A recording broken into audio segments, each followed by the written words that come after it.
In the forests, most likely in or near Mordor, The Lord of the Rings, The Rings of Power Episode 6 begins with a lone Arendar keeping his word to find Adar and the orcs. He doesn't really need to search very far when two deserting orcs scuttle by, complaining about Adar's hunt for Sauron. None of the orcs survive for very long, but a third finds Arendar's hiding place. A sketch of a region that Arendar discovers in one of their wallets serves as his first hint of Adar's grander intentions. Celebrimbor has arrived in Elf City, and it's a familiar place for all creatives to be, talking straight to your work in order to express your grievances. He gives the smiths another shot because the forging of the Nine is not progressing properly. There's just one issue, the dwarves haven't delivered the mithril that was supposed to arrive. He yells at them all, and Merdania speculates that he's been acting angrier lately. Instead of retaliating, he asks her for her name, not as a sarcastic tactic, but rather because it seems he truly can't remember it, which worries Merdania. When Annatar shows up, he tells the other smiths to stop so he can spend time with Celebrimbor by himself. Celebrimbor acknowledges he's beginning to lose his sense of direction and only recalls Merdania's name when Annatar shows around. Putting this down to Celebrimbor being in a creative flow, Annatar knows how tempting it would be to stay there, but she tells him he can't since the people of Eregion want to see him. He declines, telling Annatar that the dwarves are running behind schedule in delivering the mithril, which Annatar promises to take care of. He also says that his main duty at this time is to the rings. Although Annatar steps out to address them personally and informs them that he would be taking over city government in place of Celebrimbor, it doesn't mean that they don't get an audience at all. Merdania leads him, accompanied by a guard, to one of the gates, normally bustling with travelers entering and leaving. It is now silent. They inform him that while soldiers were dispatched to look into the matter, just one of them came back, dead and with a message engraved on his chest. Along with ordering his burial and the confidentiality of the message, Annatar also informs Merdania that Celebrimbor has relieved the smiths of their tasks and that they should be left in peace. She questions him about the meaning of the body's carving before he goes. What is the response? Where is he? He questions her over dinner while Adar and Galadriel, Morfydd Clark, are bringing the Captain Barbassa and Elizabeth Swann dynamic into the 21st century in his camp. Galadriel objects, saying that unlike Adar, she resisted Sauron's attempts to worm his way into her head. He tells her that he noticed her fixation with locating Sauron, which is indicative of someone whose mind he has entered. He informs her that Sauron will always have an impact because he takes advantage of human aspirations to get access, as we can see with Merdania at the moment, and he creates a realm so brilliant that all that comes after seems drab. She accepts the argument and informs Adar that she received the army that Sauron had promised. He informs her that he also received the orcs, or his progeny, as Sauron had promised.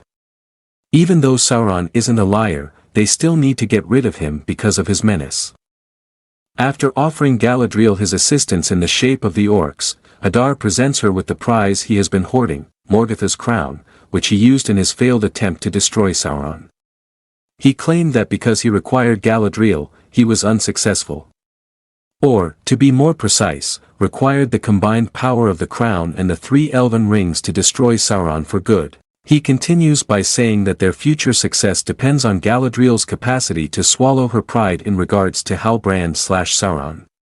This is something I keep forgetting isn't general knowledge, and he knows that Halbrand is Sauron, something that Galadriel refuses to acknowledge. The camera work in this sequence, which alternates between straight shots and Dutch angles, where the camera is rotated along the horizontal axis and looks crooked, to make the whole discussion feel off-kilter, deserves special attention even though it is by no means the most startling and distressing scene of the season.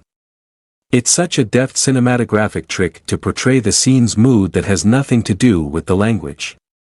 It's so subtle that you feel uneasy before you realize why. We now go to Numenor, where Elendil is on trial before Pharazôn for high treason and instigating a riot, for someone feeling a different type of discomfort. It's also worth noting that Pharazôn's list of offenses does not include attacking the king's son, so I assume he doesn't really care about Keeman either.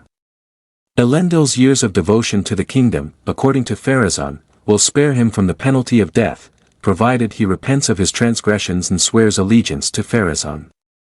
He readily consents to the first point, but he refuses to acknowledge Pharazôn as king, declaring Miriel to be the real monarch and Pharazôn a traitor just to be safe. Irian is quickly coming to the realization that she might have chosen the wrong side after all when Lord Belzegar offers they let the valet decide his destiny instead, in accordance with the ancient customs. It's been a while since we checked in with the stranger, so let's do so now. Tom Bombadil's meditation practice takes a turn for the worst when he sees Nori and Poppy in peril. The stranger immediately wonders how fire can be controlled to fight back against the darkness when Tom tells him that the secret fire can show and tell them things if they simply pay attention. Tom sneers at the notion that the only way to use something is to master it and tells him he is not meant to master the secret fire. The stranger is given one last chance to succeed because it turns out that he has failed at every trial he has encountered while at Tom's, the trial in question. The stranger must find his staff in a valley full of dried-out trees. Tom tells him the staff will reveal itself once the stranger's heart is aligned with the secret fire. The stranger worries this will all take too long. Though Tom tells him there's no time limit on how long before he needs to find the staff. His concern, however, is over his vision of Nori, and he worries she'll die unless he finds her soon, and offers to return as soon as he ensures Nori's safety. Tom tells him that death is a part of life, and one that is sometimes dealt out unfairly, and if he leaves now, then he won't be able to return to this path he is on. The choice is a serious one, as the rising threats of both the Dark Wizard and Sauron means Middle-earth will need a wizard like the stranger in the fight ahead. Tom then leaves him, literally, he vanishes, to make his decision, and I get the sense that, unlike Luke Skywalker in The Empire Strikes Back, the stranger really can't just abandon his training now for the sake of his friends and return later, but that's a question that will have to get an answer later, as this is the last we see of the stranger this week. When trouble is at the door, Gundabal is asked by Nori in the Stour village why they don't simply abandon their village. For a Harfoot, who moves once a month, finding a new place to live doesn't seem like much bother, but Gundabal sees things differently. The village where the Stours have established roots is also where they call home, where their ancestors once resided, and where they have a rich history. Undoubtedly, your relationships with others ultimately determine your sense of home, but your past home can also provide you with a sense of significance and community. Finding that she is the reason the Stours are in danger in the first place, Nori offers that she turn herself in an attempt to divert attention from the village and, in the process, ensure Poppy's safety as well, particularly since a small romance has blossomed between Poppy and Merrimack. Nori is wrong, as Poppy explains when she warns her that giving herself in will probably just cause additional problems, as the Dark Wizard's disguised scouts are the ones who initially started this whole thing. Rather than back off, the two decide to battle. Down in Khazad-dûm, the dwarves are digging to King Durin's specifications, unearthing mountains of treasure to lay at his feet. Prince Durin is summoned to the throne room to meet with Annatar, something he's less than thrilled about. Annatar tells the king and the prince that they're in need of more mithril in Eregion, especially with enemies at the city gates, in order to finish making the Rings of Power in time. Annatar offers them timber for their mine shafts, and tries to lure King Durin with the promise of something more precious, but the king has already decided, and his answer is no. Prince Durin's relief is short-lived, though, as his father tells him he only refused so that the elves would return later, and make him a better offer for the mithril. Durin begs his father to take the ring off and prove that it isn't controlling him, but the king refuses, and an attempt to force it off his hand causes the king to lash out. Dissa decides this means the time has come for more drastic action to bring the mining activities to a stop. Even Durin's worries about the king sending his army at them don't faze her, as she points out this will only prove to all of Khazad-dûm that he is unfit to hold office. Though Dissa believes that Durin on the throne isn't the father figure she knows and loves because he's too consumed by the ring, Durin is appalled by her callousness. Dissa warns Durin that their country is lost unless they take action, but even with this knowledge, he still finds it difficult to humiliate his father since he still recognizes a part of him in him. Dissa is standing at the work site until Narvi, Kevin Eldon, and some miners arrive later. They inform her that she can either relocate or be transferred. She attracts the attention of a flock of bats with her stone-singing skills, and they chase the party away, and impressed as Durin is, she tells him their fight is only beginning. Speaking of kingdoms currently having a hard time, over in Numenor, Elendil languishes in prison where he receives a visit from Irian, who explains that he will face the trial by Abyss, wherein he's thrown into the sea to face the sea worm. How very Dune of them. She tells him that Pharazôn doesn't want to antagonize the faithful, should have thought of that before bulldozing their shrine, and that he's willing to let Elendil go in exchange for a vow of fealty, even at the risk of his life. Elendil is unwilling to compromise his integrity, and Irian begs him to change his mind since she too doesn't want to lose him, something she may have thought about before playing a significant role in a coup against the queen. Elendil pulls away from his daughter, who clearly still loves him, because she doesn't understand that their relationship is more than just a pride issue. Then, in a scene that seems to have been written with my request in mind explicitly, he cups her face and assures her that he will survive as long as it is the will of the Vala. When Miriel informs him that if he dies in the trial, it will break her heart too. While we both leave dissatisfied, Miriel continues to worry that he won't live. If you're thinking that this would be a wonderful time for them to kiss, then we're thinking the same thing. However, we do get a touch on the forehead, which is just as intimate.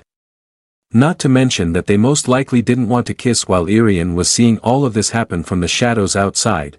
Down by the shore, Elendil is prepared for his trial, and agrees to abide by the judgment of the Vala.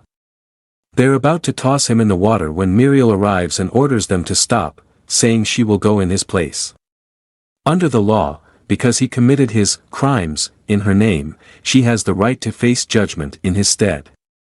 Pharazôn agrees, after needing the information confirmed for him by two separate sources, and Elendil tries to stop Miriel from going through with the trial.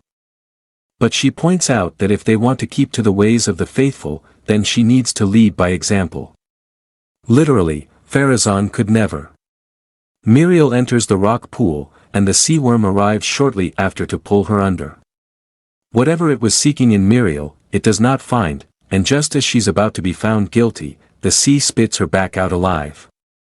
Pharazôn and company have no choice but to declare her innocent, and Elendil goes a step further and declares her queen of the sea too, which seems popular among those gathered, even if they were calling for Elendil's death a minute ago. Angry, Pharazôn goes to commune with the Palantir once more, and this time, Sauron manages to perceive him looking as well. Back in his camp, Adar meets with Galadriel again, and she admits that Halbrand is Sauron, and reveals his purpose in going to Eregion, telling Adar that Sauron will stay there until he's crafted enough rings to dominate all of Middle-earth. She agrees to an alliance between his people and hers, and tells him that once Elrond and his forces reach Eregion, carrying her ring with them, then she and Adar can work together to eliminate Sauron. That's all well and good, but Adar wonders what the orcs will gain from this battle's conclusion, and if Gil-galad plans to leave them in peace or move forward with his plan to invade Mordor. If joining forces with the elves only takes his people back to where they were before, then Adar sees no reason to do so. Galadriel informs Adar that he would not be able to defeat Sauron with just one legion of orcs, as he commands his soldiers to be ready outside the camp. It's a good thing he's sending more armies over there. Furthermore, he no longer needs Galadriel's assistance because he now knows who is in possession of her ring. Galadriel says this would be playing right into Sauron's hands, as he will use Adar's army to topple Eregion for him, but orders her taken back inside so he might assemble the rest of his forces. It's too late for Eregion. The city is now under attack by Adar's forces, all while Annatar watches, slicing open his palm for reasons unknown, at least for now. Up in his tower, Celebrimbor is sketching ring designs until he hears the siege alarm sound from beyond the window. An attempt to investigate is thwarted by Annatar, who tells him he's got things under control in the city, and all but forces Celebrimbor to stay inside, telling him that if he doesn't, he will be personally responsible for the fall of Middle-earth. The smith charges past him anyway and heads outside to a city in full daylight and at peace. Now, either that's a really long staircase, or Annatar's done something to his mind, and I think we know what the answer is. Annatar tells him he followed him outdoors because he has always desired to create extremely powerful objects.